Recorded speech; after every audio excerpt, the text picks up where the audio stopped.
Glory to God. Living ക്രൈസ്റ്റിലേക്ക് നിങ്ങളെവരെ ഞാൻ ചേർന്ന് സ്വാഗതം ചെയ്യുന്നു. ഒരിക്കൽ കൂടി ഈ തിരുവചനവുമായി നിങ്ങളുടെ മുമ്പിലേക്ക് കടന്നു വരുവാൻ വലിയവനായ ദൈവം എന്നെ സഹായിച്ച എല്ലാ വഴികൾക്കുമായി ഞാൻ ദൈവത്തിന് നന്ദി പറയുന്നു. പ്രിയരെ, പ്രാരംഭമായി ഈ എപ്പിസോഡ് സ്പോൺസർ ചെയ്യുന്നത് ജോൺ ആഫ്രിക്കയാണ്. തൻ്റെ പ്രാർത്ഥന വിഷയം എന്ന് പറയുന്നത് താനിപ്പോൾ നാട്ടിലായിരിക്കുന്നു, താൻ ഇപ്പോൾ ശാരീരികമായ അസ്വസ്ഥതകൾ അനുഭവിക്കുന്നു. അതിനകത്തൊന്ന് പൂർണ്ണ സൗഖ്യം, പൂർണ്ണ വിടുതലും തനിക്ക് വെളിപ്പെട്ട് വരേണ്ടതിനായിട്ട്, പ്രത്യേകിച്ച് തൻ്റെ സ്റ്റൊമക്കിനോട് വാദിക്കുന്ന എല്ലാ എതിരുകളും മാറുന്നതിനായിട്ടും തൻ്റെ കാലുകൾക്ക് പൂർണ്ണ സൗഖ്യം കൊടുക്കുകയും ചെയ്യേണ്ടതിനായിട്ടും കർത്താവ് തന്നെ എഴുന്നേൽപ്പിച്ച് ഏലിയാവിനെ തൊട്ടെഴുന്നേൽപ്പിച്ചതുപോലെ ഒരു ദൂതൻ്റെ ഇടപെടൽ, ദൂതൻ്റെ വിസിറ്റേഷൻ തനിക്ക് ഉണ്ടാകേണ്ടതിനായിട്ട് കർത്താവ് തന്നെ ഏൽപ്പിച്ച ദൗത്യം വലുതാകയാൽ ഞാനിങ്ങനെ വിശ്വസിക്കുന്നു. സുവിശേഷത്തിന് വേണ്ടി നിൽക്കുന്ന ഞങ്ങളുടെ മകനെ അങ്ങ് ശക്തിയോടെ വീണ്ടും ബലത്തോടെ മുമ്പോട്ട് നടത്തുകയും തനിക്ക് വേണ്ടിയുള്ള ബിസിനസ്സിൻ്റെ വഴികൾ തുറക്കണം. കഴിഞ്ഞ ദിവസം താൻ കൊടുത്തിരിക്കുന്ന കൊട്ടേഷൻ പ്രകാരം തനിക്ക് ഓർഡർ ലഭിക്കേണ്ടതിനായിട്ടും തന്നെ ദൈവ അനുഗ്രഹത്തിലേക്ക് നടത്തേണ്ടതിനായിട്ടും പ്രത്യേകമായി പ്രാർത്ഥന വിഷയം ചോദിക്കുന്നു. നമുക്ക് ഒരുമിച്ച് ചേർന്നുകൊണ്ട് ഈ മകന് വേണ്ടി പ്രാർത്ഥിക്കാം, കുടുംബത്തിന് വേണ്ടി പ്രാർത്ഥിക്കാം. ഇപ്പോൾ എല്ലാവരും കണ്ണുകൾ അടയ്ക്കണം, നമുക്ക് ഒരുമിച്ച് പ്രാർത്ഥിക്കാം. പ്രാർത്ഥനയ്ക്ക് വലിയ ശക്തിയുണ്ട്. ഈ എപ്പിസോഡ് നടന്നു കഴിയുമ്പോൾ തന്നെ തനിക്കൊരു പൂർണ്ണ വിടുതൽ വരാൻ പോവുകയാണ്. കണ്ണുകൾ അടയ്ക്കാം, പ്രാർത്ഥിക്കാം. ഞങ്ങളെ സ്നേഹിക്കുന്ന ഞങ്ങളുടെ നല്ല കർത്താവെ, പൂർണ്ണ ഹൃദയത്തോടെ ഞങ്ങളുടെ മകന് വേണ്ടി ഞങ്ങൾ ഒരുമിച്ച് പ്രാർത്ഥിക്കുന്നു. അത്ഭുതകരമായ വിടുതൽ, അത്ഭുതകരമായ ദൈവപ്രവൃത്തി സംഭവിക്കട്ടെ. ദൈവത്തിൻ്റെ കരം ചരിക്കട്ടെ. യേശുവിൻ്റെ രക്തത്തിലും യേശുവിൻ്റെ നാമത്തിലും ഞങ്ങൾ പ്രാർത്ഥിക്കുകയാണ്. വിടുതലുകൾ സംഭവിക്കേണ്ടതിനായി പ്രാർത്ഥിക്കുന്നു. ദൈവകൃപ വർദ്ധിക്കേണ്ടതിനായി പ്രാർത്ഥിക്കുന്നു. യേശുവേ, തിരുരക്തത്തിൽ ഞങ്ങൾ പ്രാർത്ഥിക്കുമ്പോൾ അസാധാരണമായ ദൈവകൃപ, അസാധാരണമായ ദൈവപ്രവൃത്തി സംഭവിക്കട്ടെ. ദൈവത്തിൻ്റെ കരം ചലിക്കട്ടെ. യേശുവേ, തിരുരക്തത്തിൽ ഞാൻ പ്രാർത്ഥിക്കുന്നു. ഞാൻ ഈ പ്രാർത്ഥിക്കുന്ന മിനിറ്റിൽ തന്നെ ദൈവകൃപ ആഴമായി അങ്ങയുടെ മകൻ്റെ മേലിൽ വെളിപ്പെട്ട് വരണം. സൗഖ്യം സംഭവിക്കണം. തൻ്റെ ആ സ്റ്റൊമക്കിൻ്റെ പ്രശ്നം മാറണം. കർത്താവേ, കാലിനുള്ള വേദന മാറണം. തന്നെ ഒരു പുത്തൻ ഉണർവിൽ എഴുന്നേൽക്കണം. ദൈവദൂതൻ തൊടണം. കർത്താവേ, അത്ഭുതകരമായി ദൈവപ്രവൃത്തി സംഭവിക്കണം. യേശുവിൻ നാമത്തിലും യേശുവിൻ രക്തത്തിലും ഞാൻ പ്രാർത്ഥിക്കുന്നു. കർത്താവേ, അങ്ങയുടെ വിടുതലിൻ്റെ കരം, അങ്ങയുടെ സാന്നിധ്യം വെളിപ്പെടണമേപ്പാ. യേശുവിൻ നാമത്തിൽ ഞാൻ പ്രാർത്ഥിക്കുന്നു. കേൾക്കണം പിതാവേ. ആമേൻ, ആമേൻ, ആമേൻ. പ്രിയരെ, അനുഗ്രഹിക്കപ്പെട്ട ഒരു എപ്പിസോഡോട് ഞാൻ നിങ്ങൾ ശ്രദ്ധിക്കുന്നു. കടന്നോളാട്ടെ. പ്രിയരെ, മാറ്റമില്ലാത്ത ദൈവത്തിൻ്റെ തിരുവചനവുമായി ഒരിക്കൽ കൂടെ നിങ്ങളുടെ മുമ്പിലേക്ക് കടന്നു വരുവാൻ വലിയവനായ ദൈവം എന്നെ സഹായിച്ച എല്ലാ വഴികൾക്കുമായി ഞാൻ ദൈവത്തിന് നന്ദി പറയുന്നു. എൻ്റെ കഴിവോ എൻ്റെ മിടുക്കോ അല്ല പ്രിയരെ, കർത്താവിൻ്റെ കരമാണ് ഓരോ പ്രാവശ്യവും നിങ്ങളുടെ മുമ്പിലേക്ക് കടന്നു വരുവാൻ എന്നെ സഹായിക്കുന്നത്. ആ നിലയിൽ നിന്നുകൊണ്ട് ഈ ദൈവവചനത്തിൻ്റെ ആഴം നിങ്ങളുമായി പങ്കുവെക്കുമ്പോൾ എന്നെ കേൾക്കുന്ന ഓരോ ദൈവമക്കളും തിരിച്ചറിയണം, ദൈവത്തിൻ്റെ വചനത്തിന് ബന്ധനമില്ലെങ്കിൽ ഇന്ന് തടസ്സവും ബന്ധനത്തിൽ നിൽക്കുന്ന ചിലവരുടെ ജീവിതത്തിനകത്ത് ഈ വചനം കെട്ടുകളെ അഴിക്കുന്നതാണ്. കാരണം എന്തെന്ന് ചോദിച്ചാൽ, മരിച്ചു 4 ദിവസമായി മാറ്റം വെച്ച ലാസറിനെ ഒറ്റ വാക്കുകൊണ്ട് ദൈവശബ്ദത്താൽ ലാസർ മടങ്ങി വന്നെങ്കിൽ നിങ്ങൾ വിശ്വസിക്കുക, കേൾക്കുന്ന വചനത്താൽ ഇന്ന് നിങ്ങളുടെ ജീവിതത്തിനകത്ത് ചില കെട്ടുകൾ അഴിയും. നിങ്ങളുടെ ജീവിതത്തിനകത്ത് ചില നിറവുകൾ സംഭവിക്കും. ആഴമായി വിശ്വസിക്കാൻ പറ്റുമോ? ഒരു രാത്രി മുഴുവൻ അധ്വാനിച്ചിട്ടും ഒരു മീനെ പോലും കിട്ടാതെ ഭാരപ്പെട്ട് പുലർച്ചയിൽ നിൽക്കുന്നവൻ്റെ പടക് വാങ്ങിയവൻ ആഴത്തിൽ നീക്കി വലയിറക്ക് എന്ന് പറഞ്ഞുകൊണ്ട് ആ പടകിനെ നിറയ്ക്കുക മാത്രമല്ല, അടുത്തുള്ള പടകളെ കൂടെ നിറയ്ക്കാൻ പറ്റുമെങ്കിൽ വിശ്വസിക്ക്, ഈ വചന കേൾവി അസാധാരണമായ ചലനത്തെ കൊണ്ടുവരുന്നതാണ്. ഒന്നുകൂടെ പറഞ്ഞാൽ, യോഹന്നാൻ്റെ സുവിശേഷം 1-ാം അധ്യായം 1-ാമത്തെ വാക്യം പറയുന്നു, ആദിയിൽ വചനമുണ്ടായിരുന്നു, വചനം ദൈവത്തോടു കൂടെയായിരുന്നു, വചനം ദൈവമായിരുന്നു. എന്നെ കേൾക്കുന്നവരുണ്ടെങ്കിൽ ഒരുമിച്ച് എൻ്റെ കൂടെ ചേർന്നുകൊണ്ട് ഇങ്ങനെ വിശ്വസിച്ചുകൊണ്ടെന്ന് പറയുമോ? ദൈവത്തിൻ്റെ വചനത്തിന് ദൈവത്തോളം ശക്തിയുണ്ട്. കാരണം വചനം ദൈവമായിരുന്നു എന്നാണ് പറയുന്നത്. ആഴമായി അതിൻ്റെ 4-ാമത്തെ വാക്യം പറയുന്നു, അവനിൽ ജീവൻ ഉണ്ടായിരുന്നു, ആ ജീവൻ മനുഷ്യരുടെ വെളിച്ചമായിരുന്നു. എന്നെ കേൾക്കുന്ന ഓരോ ദൈവമക്കളും ഇപ്പോൾ പ്രാർത്ഥനയോടെ പറയണം, എൻ്റെ കർത്താവിൻ്റെ ജീവൻ എന്നിലേക്ക് വെളിപ്പെട്ട് വരികയാണ്, കർത്താവിൻ്റെ ജീവൻ എന്നിലേക്ക് തുറന്നു വരികയാണ്. ആഴമായി ഒന്ന് പ്രാർത്ഥിക്കാൻ പറ്റുമെങ്കിൽ ഇപ്പോൾ സ്വീകരിക്കുക. ദൈവത്തിൻ്റെ പ്രവൃത്തി നിന്നിലേക്ക് വെളിപ്പെട്ട് വരട്ടെ. ഈ വചനം കേട്ടുകൊണ്ടിരിക്കുമ്പോൾ തന്നെ ചിലവരെ നോക്കി ഞാൻ ആത്മാവിൽ വിളിച്ചു പറയുന്നു, ദൈവത്തിൻ്റെ വചനത്തിന് നമ്മെ ജീവിപ്പിക്കാൻ കഴിയും. യേശു തൻ്റെ ശിഷ്യന്മാരോട് പറഞ്ഞു, ഞാൻ നിങ്ങളോട് സംസാരിച്ച വചനം ജീവനും ആത്മാവുള്ളതാണ്. യോഹന്നാന്റെ സുവിശേഷം 6:63 എന്ന് പറഞ്ഞാൽ ഈ വചനത്തിനകത്ത് 2 വലിയ ആഴങ്ങളുണ്ട്. ഒന്ന്, ഈ കേൾക്കുന്ന വചനം നിങ്ങൾ ആമേൻ പറഞ്ഞ് സ്വീകരിക്കുമ്പോൾ നിങ്ങളിൽ പുതിയൊരു ജീവൻ വെളിപ്പെട്ട് വരികയാണ്. അതേ നിലയിൽ തന്നെ ഈ വചനത്തിനകത്ത് പരിശുദ്ധാത്മാവിൻ്റെ ചലനം സംഭവിക്കുകയാണ്.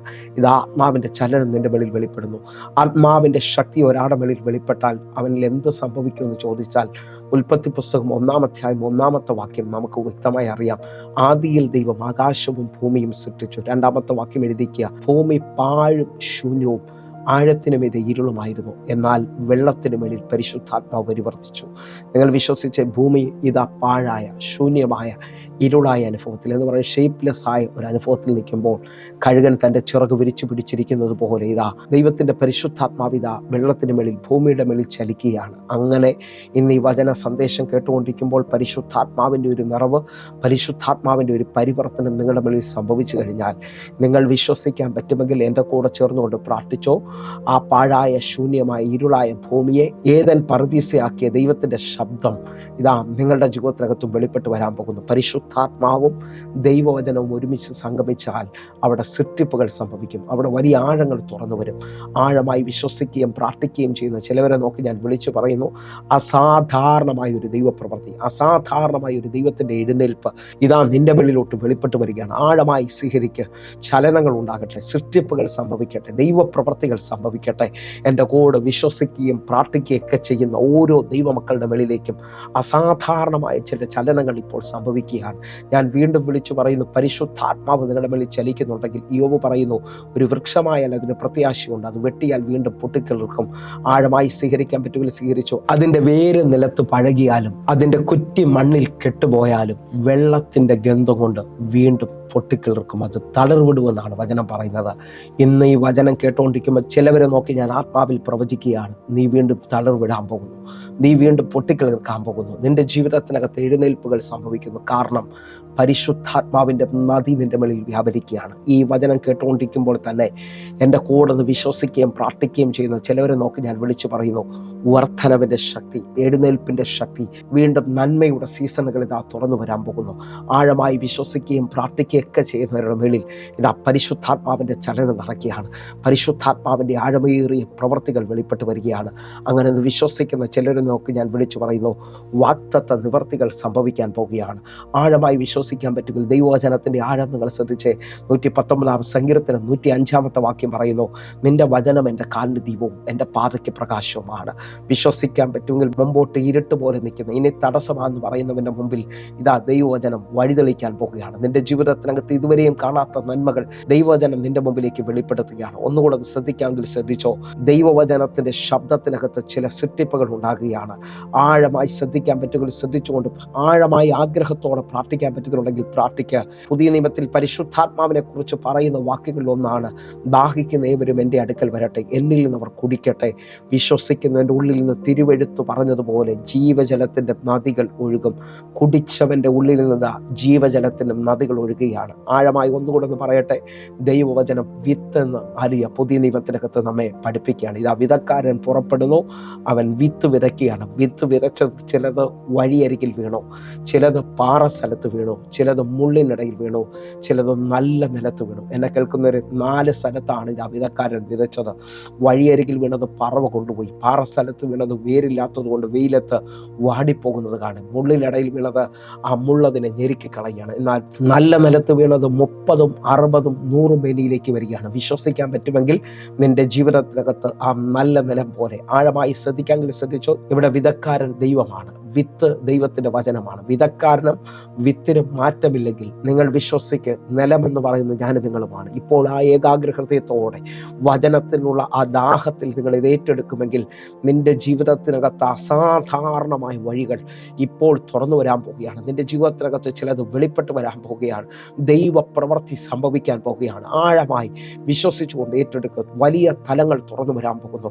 വലിയ ദൈവപ്രവൃത്തികൾ സംഭവിക്കാൻ പോവുകയാണ്. കർത്താവേ, എൻ്റെ കൂടെ ഈ സമയത്ത് പ്രാർത്ഥിക്കുന്ന ചിലവരെ അങ്ങയുടെ കരത്തിലോട്ട് ഞാൻ ഏൽപ്പിക്കുകയാണ്. ഇതാ ഇവർ നല്ല നിലം പോലെ ഒരുങ്ങുകയാണ്.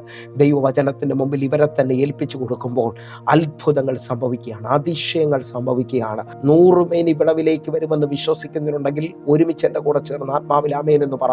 നിങ്ങളുടെ ജീവിതത്തിനകത്ത് ആ പട്ടണത്തിൽ നിങ്ങളുടെ തല ഉയർത്താൻ പോവുകയാണ്. നിങ്ങളെ നിന്ദിച്ച, നിങ്ങളെ ഒറ്റപ്പെടുത്തിയവരുടെ നടുവിൽ ഇതാ ദൈവവചനത്തിൻ്റെ ശക്തി നിങ്ങളെ മാനിക്കാൻ പോവുകയാണ്. എൻ്റെ കൂടെ അങ്ങനെ ഒന്ന് വിശ്വസിച്ചുകൊണ്ട് ഇന്നത്തെ ഈ വചനത്തിനകത്ത് നിങ്ങൾ ആഴമായിട്ട് എൻ്റെ കൂടെ ഒന്ന് സമർപ്പിക്കാൻ പറ്റുമെങ്കിൽ ഇത് നിങ്ങളുടെ വാഗ്ദത്ത നിവർത്തീകരണത്തിന് സമയമായിരിക്കും. വാഗ്ദത്ത നിവർത്തീകരണത്തിന് മിനിമം 3 കാര്യങ്ങൾ നാം തിരിച്ചറിയണമെന്ന് ഓർപ്പിക്കുകയാണ്. വ്യത്യസ്തമായ ചിന്തയുമായി ഞാൻ നിങ്ങളുടെ മുമ്പിലോട്ട് വരുന്നു. ലൂക്കോസിന്റെ സുവിശേഷം 1-ാം അധ്യായം അതിൻ്റെ 45-ാമത്തെ വാക്യം. കർത്താവ് തന്നോട് അരുളി ചെയ്തതിന് നിവർത്തി ഉണ്ടാകുമെന്ന് വിശ്വസിച്ചവൾ ഭാഗ്യവതി. പ്രിയരെ, നമ്മോട് ഇടപെട്ട ഈ അനുഗ്രഹിക്കപ്പെട്ട വചനത്തിനായി നമുക്ക് ഒരുമിച്ച് ചേർന്ന് ദൈവത്തിന് നന്ദി പറയാം. ഈ വചന പശ്ചാത്തലം നമുക്കെല്ലാവർക്കും അറിയാം. ഹല്ലേലൂയ. മറിയ ഇതാ ദൂതനിൽ നിന്ന് അസാധാരണമായൊരു ദൂത് കേൾക്കുകയാണ്. ലോകത്തിൻ്റെ രക്ഷിതാവ് നിന്നിൽ ജനിക്കുവാൻ പോകുന്നു. ആ തലത്തിൽ ഇതാ അവൾ കേൾക്കുകയും അവൾ ദൂതനോട് മറുപടി പറയുമ്പോൾ ഇതെങ്ങനെ സംഭവിക്കുമെന്ന്, ഞാനൊരു പുരുഷനെ അറിയായികയാൽ ഇതെങ്ങനെ സംഭവിക്കുമെന്ന് ചോദിച്ച ചോദ്യത്തിന് ദൂതൻ അവളോട് മറുപടി പറയാണ്. അപ്പോസ്തല പ്രവൃത്തി 1:8 പറയുന്നു, എന്നാൽ പരിശുദ്ധാത്മാവ് നിങ്ങളുടെ മേളിൽ വരുമ്പോൾ നിങ്ങൾ ശക്തി ലഭിച്ചിട്ട് യെരുശലേമിലും യഹൂദയിൽ എല്ലായിടത്തും ശമരിയയിലും ഭൂമിയുടെ അറ്റത്തോളം എൻ്റെ സാക്ഷികളായിത്തീരും. നിങ്ങൾ വിശ്വസിക്കുന്നവരാണെങ്കിൽ ഇതാ പരിശുദ്ധാത്മാവിൻ്റെ ശക്തി നിങ്ങളുടെ മേളിലേക്ക് വരുമ്പോൾ നിങ്ങളുടെ യാതിരികൾ വിശാലമാകാൻ പോവുകയാണ്. നിങ്ങളുടെ വാക്തത്വങ്ങൾ നിങ്ങളുടെ മുമ്പിൽ തുറന്നു വരാൻ പോവുകയാണ്. ആത്മാവിൽ സ്വീകരിക്കാൻ പറ്റുമെങ്കിൽ ഈ വചന സന്ദേശത്തിനകത്ത് നിങ്ങളൊന്ന് ഒരുക്കപ്പെടുക. നിങ്ങളുടെ മേളിൽ പരിശുദ്ധാത്മാവിൻ്റെ ശക്തി ഇതാ വെളിപ്പെടുകയാണ്. ഏകാഗ്ര ഹൃദയത്തോടെ ദാഹത്തോടെ ഇരിക്കുന്നവൻ്റെ മേളിൽ പരിശുദ്ധാത്മാവിൻ്റെ ശക്തി വെളിപ്പെട്ട് വരികയാണ്. രണ്ട് കാര്യങ്ങളാണ് ദൂതൻ പറയുന്നത്. ഒന്ന്, പരിശുദ്ധാത്മാവിൻ്റെ ശക്തി നിന്റെ മേളിൽ വരാൻ പോകുന്നു. രണ്ട്, അത്യുന്നതൻ്റെ ശക്തി നിന്റെ മേളിൽ നിഴലിടാൻ പോവുകയാണ്. ഈ തലം കേട്ട് കഴിഞ്ഞപ്പോൾ ഇതാ മറിയ പറയുകയാണ്, ഇതാ കർത്താവിൻ്റെ ദാസി, നിന്റെ വാക്ക് പോലെ എന്നിൽ നിറവേറട്ടെ. എന്നെ കേൾക്കുന്നവരെ, വിശ്വസിക്കുന്നുണ്ടെങ്കിൽ ഇതാ വാഗ്ദത്ത നിവർത്തീകരണങ്ങൾ സംഭവിക്കാൻ പോകുന്നു. ഈ വചനം കേട്ടുകൊണ്ടിരിക്കുമ്പോൾ തന്നെ ചിലവരുടെ മേളിൽ അസാധാരണമായ ചലനം സംഭവിക്കാൻ പോവുകയാണ്. ഈ 38 വാക്യത്തിൽ ഇതാ കർത്താവിൻ്റെ ദാസി നിന്റെ ഹിതം പോലെ എന്നിൽ സംഭവിക്കട്ടെ എന്ന് പറയുമ്പോൾ 36 വാക്യത്തിൽ ദൂതൻ അവളോട് മറുപടി പറഞ്ഞു, നീ എന്നിൽ വിശ്വസിക്കേണ്ടതിന് ഇതാ നിന്റെ ചാർച്ചക്കാരി എലിസബത്തിന് ഇത് 6-ാം മാസം. അവൾ മച്ചിയായിരുന്നു, പക്ഷെ അവൾക്ക് 6-ാം മാസം എന്ന് പറഞ്ഞു. എന്നെ കേൾക്കുന്ന ഓരോ ദൈവമക്കളും ഈ വചനത്തിനകത്ത് ഒരു ആഴം ആദ്യമായി നിങ്ങളോട് പറയുകയാണ്. നിങ്ങൾ വിശ്വസിക്കുന്നവരാണെങ്കിൽ എൻ്റെ കൂടെ ചേർന്നുകൊണ്ട് ആത്മാവിൽ സ്വീകരിച്ചോ. നിങ്ങളുടെ ജീവിതത്തിനകത്ത് ഇത് വെളിപ്പെട്ട് വരട്ടെ. മറിയ ദൂതനിൽ നിന്ന് കേട്ട ദൂതനുസരിച്ച് അവൾ വേറെ ആരോടും അത് പറഞ്ഞില്ല. അവൾക്ക് മുമ്പായി ഒരു സാക്ഷി ഉണ്ട് എന്ന് തിരിച്ചറിഞ്ഞിട്ട് അവൾ ബന്ധപ്പെട്ട് സെക്രിയാവിൻ്റെ വീട്ടിൽ ചെന്നു. എലിസബത്തുമായി സന്ധിച്ചപ്പോൾ, എലിസബത്തുമായി കൂട്ടിമുട്ടിയപ്പോൾ അവളുടെ വന്ദന സ്വരത്തിനകത്ത് അകത്ത പിള്ള തുള്ളി. 6 മാസമായ കുഞ്ഞ് അവളുടെ വന്ദന സ്വരത്തിൽ തുള്ളിയെന്ന് എഴുതിയിരിക്കുന്ന അടുത്ത വാക്യത്തിൽ എലിസബത്ത് ആത്മാവിലായി.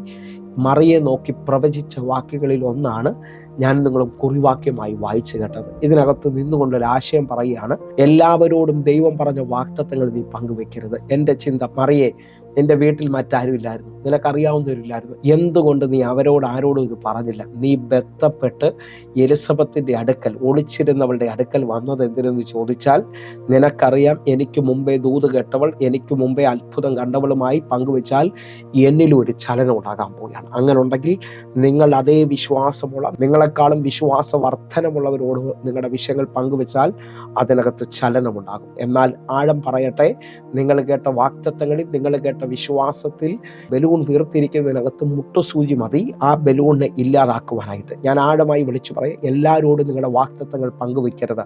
എല്ലാവരോടും നിങ്ങളുടെ നന്മകൾ നിങ്ങൾ പങ്കുവെക്കരുത്. അത് ചിലതങ്ങ് വെളിപ്പെട്ട് വരട്ടെ. ഈ ദിവസങ്ങളിൽ അസാധാരണമായതൊന്ന് വെളിപ്പെടാൻ പോകുന്നു. ഞാൻ ആരെയൊക്കെ നോക്കി വിളിച്ചു പറയുകയാണ്, നിങ്ങൾ എൻ്റെ കൂടെ ഈ മിനിസ്ട്രിയിൽ നിന്നുകൊണ്ടൊന്ന് പ്രതികരിക്കുക. ചിലത് വെളിപ്പെടട്ടെ, ചിലത് തുറന്നു വരട്ടെ, അത്ഭുതങ്ങൾ സംഭവിക്കട്ടെ. ആ നിലയിൽ നിന്നുകൊണ്ട് നമ്മൾ ആ കുറിവാക്യം ഒന്നുകൂടെ ഒന്ന് വായിക്കുകയാണ് എൻ്റെ കൂടെ. ലൂക്കോസിന്റെ സുവിശേഷം 1-ാം അധ്യായം അതിൻ്റെ 45-ാമത്തെ വാക്യം. കർത്താവ് തന്നോട് അരുളി ചെയ്തത് നിവൃത്തി ഉണ്ടാകുമെന്ന് വിശ്വസിച്ചവൾ ഭാഗ്യവതി. എന്നെ കേൾക്കുന്ന ഒരു ചെറിയ വാക്യത്തിനകത്തുനിന്ന് 3 ആശയങ്ങൾ നമുക്ക് കാണാൻ പറ്റും. ഒന്ന്, നമ്മുടെ ദൈവം അരുൾ ചെയ്യുന്നവനാണ്. 2, അവൻ അരുൾ ചെയ്തത് നിവർത്തിയാക്കുന്നവനാണ്. 3, അരുൾ ചെയ്തതും നിവർത്തിയാകുന്നത് എങ്ങനെയെന്ന് ചോദിച്ചാൽ വിശ്വസിക്കുന്നവരുടെ മേളിലാണ്. എന്നെ കേൾക്കുന്നവരുണ്ടെങ്കിൽ ഇതാ മറിയ ആ വാക്ക് കേട്ടപ്പോൾ, നിന്റെ വാക്ക് എന്നിൽ ഭവിക്കട്ടെ എന്ന് പറഞ്ഞുകൊണ്ട് സമർപ്പിച്ചപ്പോൾ അവളുടെ ജീവിതത്തിനകത്ത് ആ അത്ഭുതം ഉളവായെങ്കിൽ ഇന്ന് ഈ വചനത്തിൻ്റെ നിവർത്തീകരണത്തിന് വേണ്ടി വിശ്വസിക്കുന്ന ചിലവർ, കാണാത്ത കാര്യത്തിന് നിശ്ചയത്തിന് വേണ്ടി ഞാൻ ആഴമായി ഇവിടെ നിന്ന് ഒരു ദൂതും കൂടെ പറയുകയാണ്. ദൈവം അരുൾ ചെയ്യുന്നത് നിന്റെ നോട്ടത്തിൽ നടക്കുന്ന വിഷയങ്ങളല്ല. ഹല്ലേലൂയ. ലോകത്തിന് വിശ്വസിക്കാൻ പറ്റാത്ത ചില വാഗ്ദത്തങ്ങൾ നിന്നെ നോക്കി അരുൾ ചെയ്യാൻ പോവുകയാണ്. 430 വർഷമായി ഇസ്രായേൽ മക്കൾ ഫറവോന്റെ കയ്യിൽ നിൽക്കുന്നു. പക്ഷെ ദൈവം അരുൾ ചെയ്യുകയാണ്. മോശ മുഖാന്തരം ഇതാ അവർ വാഗ്ദത്ത ദേശത്തിലേക്ക് നടക്കാൻ പോകുന്നു. ചെങ്കടലിന് മുമ്പിൽ നിൽക്കുമ്പോൾ ഫറവോന് പോലും വിശ്വസിക്കാൻ പറ്റത്തില്ല ചെങ്കടൽ 2 എന്നുള്ളത്. പക്ഷേ മോശ കൈ നീട്ടുമ്പോൾ ഒരു കിഴക്കൻ കാറ്റിൻ്റെ സഹായത്താൽ ചെങ്കടൽ 2 തീരുകയാണ്. വിശ്വസിക്കാൻ പറ്റുമെങ്കിൽ ഈ വചനം കേട്ടുകൊണ്ടിരിക്കുന്ന ചിലതിനെ നോക്കി ഞാൻ വിളിച്ചു പറയുന്നു, നിന്റെ മുമ്പിൽ ഇതുവരെയും തുറക്കാത്ത വഴി തുറക്കാൻ പോവുകയാണ്. നിങ്ങൾക്ക് വിശ്വസിക്കാൻ പറ്റുമോ? പച്ചവെള്ളം വീഞ്ഞായിത്തീരുമെന്ന്. അവൻ്റെ വാക്കിനകത്ത് അത് സംഭവിക്കുകയാണ്. മരിച്ച ലാസർ ഒരു വാക്കിനകത്ത് പുറത്തു വരുമെന്ന് നിങ്ങൾക്ക് വിശ്വസിക്കാൻ പറ്റുമോ? ഇല്ല. ദൈവത്തിൻ്റെ ശബ്ദത്തിന് ചിലതിനെ മടക്കി കൊണ്ടുവരാൻ പറ്റും. അത് അബ്രഹാമിനോട് ചോദിച്ചാൽ അബ്രഹാം പറയും, 99 വയസ്സായി എൻ്റെ ശരീരം നിർജീവമായതാണ്, പക്ഷേ ലോകത്തിന് വിശ്വസിക്കാൻ പറ്റത്തില്ലെങ്കിലും ഞാൻ ആശയ്ക്ക് വിരോധമായി ആശയോട് വിശ്വസിച്ചു, അതെനിക്ക് നീതിയായി കണക്കിട്ടെങ്കിൽ ഇന്ന് ഞാൻ ചിലവരെ നോക്കി വിളിച്ചു പറയുകയാണ്, നിൻ്റെ ജീവിതത്തിനകത്ത് അബ്രഹാം പറഞ്ഞതുപോലെ നീ പറയുക, അവൻ ഇല്ലാത്തതിനെ ഉള്ളതിനെ പോലെ വിളിക്കുകയും മരിച്ചതിനെ ജീവിപ്പിക്കുകയും ചെയ്യുന്നവനാണ്. ആഴം ശ്രദ്ധിച്ചോ, ദൈവം പറയുന്ന വാഗ്ദത്തങ്ങളെല്ലാം ലോകത്തിൻ്റെ മുമ്പിൽ അത് അസാധ്യമായിരിക്കും. പക്ഷേ ഇന്ന് ഈ വാഗ്ദത്തങ്ങൾ കേട്ടവർ എൻ്റെ കൂടെ ഒന്ന് ആത്മാവിൽ ചലിക്ക്. ചിലത് നിവൃത്തിയിലേക്ക് വരട്ടെ, ചിലത് സംഭവിക്കട്ടെ. നീയും നിൻ്റെ കുടുംബവും ആ ദേശത്തിൽ ദൈവത്തിൻ്റെ സാക്ഷിയായി മറ്റുള്ളവരുടെ മുമ്പിൽ യേശു ജീവിക്കുന്നു എന്ന് പറയാൻ തക്കവണ്ണം ദൈവം നിന്നെ മാനിക്കുവാൻ സമയമായെന്നാണ് ഞാൻ ആത്മാവിൽ വിളിച്ചു പറയുന്നത്. അങ്ങനെ ഉണ്ടെങ്കിൽ നമ്മൾ വായിച്ച വാക്യത്തിൻ്റെ പ്രത്യേകത, കർത്താവ് തന്നോട് അരുളി ചെയ്തത് നിവൃത്തിയാകുമെന്ന് വിശ്വസിച്ചവൾ ഭാഗ്യവതി. ആഴമായി സ്വീകരിക്കാൻ പറ്റുമെങ്കിൽ സ്വീകരിച്ചോ. 1 അരുളി ചെയ്യുന്നവൻ, 2 നിവൃത്തിയാക്കുന്നവൻ, 3 വിശ്വസിക്കുന്നവർ അത് കാണാൻ പോകുന്നു. ആഴം ശ്രദ്ധിക്കാമെങ്കിൽ ശ്രദ്ധിച്ചോ. ഈ വചനം അരുളി ചെയ്യുന്ന ദൈവത്തിൻ്റെ വചനത്തിൻ്റെ ശക്തി ഞാൻ ആഴമായി വിളിച്ചു പറയുന്നു. 119 സങ്കീർത്തനം 89 വാക്യം പറയുന്നത്, സ്വർഗത്തിൽ എന്നേക്കും സ്ഥിരമായിരിക്കുന്നതാണ് അവൻ്റെ വചനം. ഈ വചനത്തിന് വള്ളിക്കോ പുള്ളിക്കോ മാറ്റമില്ല. ഈ വചനത്തെ നീ ഏറ്റെടുക്കുന്നുണ്ടെങ്കിൽ അവൻ്റെ ശബ്ദം അത് നിവർത്തീകരിക്കുന്നതാണ്. ആഴമായി വിളിച്ചു പറയും, ആര് ദൂത് പറയുന്നതിനേക്കാൾ ദൈവവചനം നിന്നോട് ഇടപെട്ടാൽ അത് നിവർത്തിയാകാതെ പോകത്തില്ല. യിരെമ്യാവ് 1:12 പറയുന്നു, നീ കണ്ടത് ശരി തന്നെ, എൻ്റെ വചനം നിവർത്തീകരിക്കേണ്ടതിന് ഞാൻ തന്നെ ജാഗരിച്ചു കൊള്ളും. വചനത്തെ സ്വീകരിക്കുക. വചനം നിവർത്തീകരണത്തിലേക്ക് വരാൻ പോകുക. വചനം നിന്റെ മുമ്പിൽ വെളിപ്പെട്ട് വരാൻ പോവുകയാണ്. ഒന്നുകൂടെ ഒരാഴം ശ്രദ്ധിക്കാമെങ്കിൽ ശ്രദ്ധിച്ചോ. സങ്കീർത്തനം 18 അധ്യായം അതിൻ്റെ 30 വാക്യം, ദൈവത്തിൻ്റെ വഴി തികവുള്ളത്, യഹോവയുടെ വചനം ഊതിക്കഴിച്ചത്, തന്നെ ശരണമാക്കുന്ന ഏവർക്കും അവൻ പരിചയമാകുന്നു. നിങ്ങൾ ശ്രദ്ധിച്ചു നോക്കി, ദൈവത്തിൻ്റെ വഴി തികവുള്ളതാണ്. യഹോവയുടെ വചനം ഊതിക്കഴിച്ചത് എന്ന് പറഞ്ഞു കഴിഞ്ഞാൽ അത് പൊന്നിനേക്കാൾ മാറ്റുള്ളതാണ്. നിങ്ങൾ വിശ്വസിക്കാൻ പറ്റുമെങ്കിൽ ഈ വചനത്തിൽ ആശ്രയിക്കുന്ന ഒരു വ്യക്തിയും ലജ്ജിച്ചു പോകത്തില്ല. ഈ വചനം നിവർത്തീകരിക്കപ്പെടുന്നതാണ്. വചനം നമ്മിൽ വെളിപ്പെട്ടാൽ അത് വർദ്ധിച്ചിരിക്കും, അത് അത്ഭുതമാകും. ഇന്ന് ഈ വചനത്തിനകത്ത് നിൽക്കുമ്പോൾ ഈ വചനമാകുന്ന വിത്ത് നിങ്ങൾ കുഴിച്ചിട്ടിട്ട് വെള്ളമൊഴിക്കാമെങ്കിൽ നിങ്ങൾ വെറും മണ്ണിലല്ല വെള്ളമൊഴിക്കുന്നത്. നിങ്ങൾ തിരിച്ചറിഞ്ഞോ? നിങ്ങൾ 1-2 ദിവസങ്ങളിൽ ഒന്നും കണ്ടില്ലേലും വെള്ളമൊഴിക്കുന്ന അനുഭവത്തിലാണ് നിങ്ങൾ നിൽക്കുന്നതെങ്കിൽ, ആ മണ്ണ് നനവുള്ളതാണെങ്കിൽ ചില ദിവസങ്ങൾ കഴിയുമ്പോൾ തടഞ്ഞു നിന്നെ പൊട്ടിച്ചുകൊണ്ട് ഒരു നാമ്പ് പോലെ തളിർ വിട്ടുകൊണ്ട് നീ കുഴിച്ചിട്ട വിത്ത് പൊങ്ങി നിൽക്കുന്നത് കാണാൻ കഴിയും. നിങ്ങൾ വിശ്വസിക്കാൻ പറ്റുമെങ്കിൽ നിന്റെ ജീവിതത്തിനകത്ത് നീ വചനം വിശ്വസിക്കുമ്പോൾ ചിലത് പൊങ്ങി വരാൻ പോവുകയാണ്. ദൈവവചനത്തിൻ്റെ ശക്തി വെളിപ്പെട്ട് വരാൻ പോകുന്നു. അതേ നിലയിൽ തന്നെ നിന്നുകൊണ്ട് അരുൾ ചെയ്തത് നിവർത്തിയാക്കുന്നവനാണെന്നുള്ളത് ഉറപ്പിക്കേണ്ടതിന് വേണ്ടി 1-2 വാക്യങ്ങൾ നമ്മൾ വായിക്കാൻ പോവുകയാണ് വേഗത്തിൽ. യോശുവയുടെ പുസ്തകം 21 അധ്യായം അതിൻ്റെ 45 വാക്യം, യഹോവ ഇസ്രായേൽ ഗൃഹത്തോട് അരുൾ ചെയ്ത വാഗ്ദാനങ്ങൾ ഒന്നും വൃഥാവാകാതെ സകലതും നിവൃത്തിയായി. കർത്താവ് ഇസ്രായേൽ ഗൃഹത്തോട് അരുൾ ചെയ്ത വാഗ്ദത്തങ്ങൾ ഒന്നും വൃഥാവാകാതെ സകലതും നിവൃത്തിയായെങ്കിൽ ആ ദൈവത്തിന് ഇന്നും മാറ്റം വന്നിട്ടില്ല. ദൈവം നിന്നോട് അരുൾ ചെയ്തത്, ദൈവം നിന്നോട് പറഞ്ഞത് നിവർത്തിയാകുമെന്ന് വിശ്വസിക്കാൻ പറ്റുമെങ്കിൽ ഇപ്പോൾ ആമേൻ പറഞ്ഞ് സ്വീകരിച്ചോ. നിങ്ങളുടെ മേൽ അത് വെളിപ്പെട്ട് വരാൻ പോവുകയാണ്. അടുത്തൊരു തലം, സംഖ്യാപുസ്തകം 23 അധ്യായം 19 വാക്യം, വ്യാജം പറയാൻ ദൈവം മനുഷ്യനല്ല, അനുതപിക്കുവാൻ അവൻ മനുഷ്യപുത്രനുമല്ല. താൻ കൽപ്പിച്ചതുപോലെ ചെയ്യാതിരിക്കുമോ? താൻ അരുളി ചെയ്തത് നിവർത്തിക്കാതിരിക്കുമോ? ഈ വചനത്തിനകത്ത് ഉറച്ചു വിശ്വസിക്കാം. വ്യാജം പറയാൻ ദൈവം മനുഷ്യനല്ല, അനുതപിക്കാൻ അവൻ മനുഷ്യപുത്രനുമല്ല. താൻ കൽപ്പിച്ചത് ചെയ്യാതിരിക്കുമോ? താൻ അരുളി ചെയ്തത് നിവർത്തിക്കാതിരിക്കുമോ? എന്നെ കേൾക്കുന്നവരെ, ദൈവത്തിൻ്റെ ആ സ്വഭാവത്തെയാണ് ഇവിടെ വെളിപ്പെടുത്തുന്നത്. അവൻ എന്തെങ്കിലും പറഞ്ഞിട്ടുണ്ടെങ്കിൽ അത് നിശ്ചയമായി വെളിപ്പെട്ടിരിക്കും. അവൻ കൈവിടാത്തവനാണ്. അവൻ്റെ സാന്നിധ്യം ആരുടെയൊക്കെ മേളിൽ വെളിപ്പെടുകയാണ്. ഇപ്പോൾ യേശുവിൽ ആഴമായി വിശ്വസിക്കുന്ന ചിലവരെ നോക്കി ഞാൻ എബ്രായ ലേഖനം 12:2 വാക്യം പറയുക, വിശ്വസിക്കുന്നുണ്ടെങ്കിൽ സ്വീകരിക്കുക. വിശ്വാസത്തിൻ്റെ നായകനും പൂർത്തി വരുത്തുന്ന യേശുവിലേക്ക് നോക്കുക. എന്നെ കേൾക്കുന്നവരെ, നമ്മുടെ ദൈവാരാധന ചോദിച്ചാൽ അവൻ വിശ്വാസത്തിൻ്റെ നായകനാണ്.